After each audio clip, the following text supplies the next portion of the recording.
Hello everyone, कैसे हो आप सब। आई होप आप सब अच्छे होंगे। तो इससे पहली वाली वीडियो में हमने झूला चैप्टर पढ़ा था, क्लास फर्स्ट चैप्टर फर्स्ट। ठीक है, तो आज हम उसके question answer and word meaning करेंगे। ठीक है, तो सबसे पहले हम इसके शब्दार्थ कर लेते हैं। तो पहला शब्द है अम्मा। अम्मा का मतलब होता है माँ या फिर मम्मी। आसमान का मतलब होता है आकाश। मजा, मजा का मतलब होता है आनंद। और रिमझिम का मतलब बारिश की बूंदें। जो बारिश की बूंदें जो हल्की हल्की गिरती है उन्हें हम रिमझिम कहते हैं। तो आइए इसके हम अब क्वेश्चन आंसर कर लेते हैं। पहला क्वेश्चन है, बच्चा अम्मा से क्या लगाने के लिए बोल रहा है। ठीक है, तो बच्चा अम्मा से झूला लगाने के लिए बोल रहा है। पोयम में हमने पढ़ा था ना कि बच्चा जो था अपनी मम्मी से झूला लगाने की बात कह रहा था। तो बच्चा अम्मा से झूला लगाने के लिए बोल रहा है। दूसरा क्वेश्चन है, बच्चे के साथ कौन कौन झूल रहा था। बच्चे के साथ डाली, पत्ता और धरती झूल रहे थे।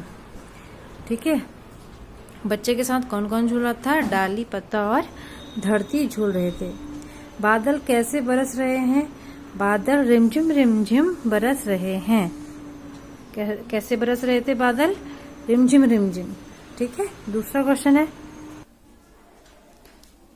थर्ड क्वेश्चन है, सही और गलत पे निशान लगाओ। यहाँ पे जो सेंटेंस दे रखे हैं इसमें आपको सही या गलत बताना है।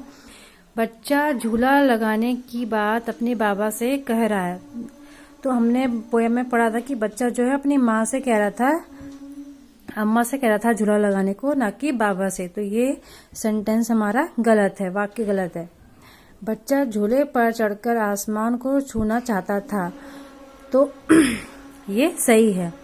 जो बच्चा था वो आसमान को छूना चाहता था।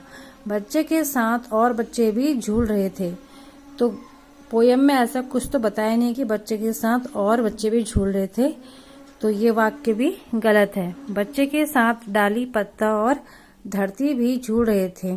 ये वाक्य बिल्कुल सही है। पोयम में इस तरह से ही बताया गया है कि बच्चे के साथ डाली, पत्ता और धरती भी झूल रहे थे। नेक्स्ट क्वेश्चन है, लास्ट क्वेश्चन है, मिलान करो। यहाँ पे 4 ऑप्शन दे रखे हैं, डाली, दिल्ली, बादल और धरती। इसमें आपको मैचिंग करनी है कलकत्ता, पत्ता, आसमान और बरस से। तो पहला है डाली। डाली का हो जाएगा पत्ता, दिल्ली का हो जाएगा कलकत्ता, बादल का होगा बरस और धरती का होगा आसमान। तो आई होप आपको ये चैप्टर अच्छे से समझ में आया होगा। तो प्लीज़ मेरी वीडियो को लाइक, शेयर एंड सब्सक्राइब कीजिए और कमेंट भी कीजिए। जो कुछ भी आपको समझ में नहीं आया आप मुझे कमेंट में बता सकते हैं।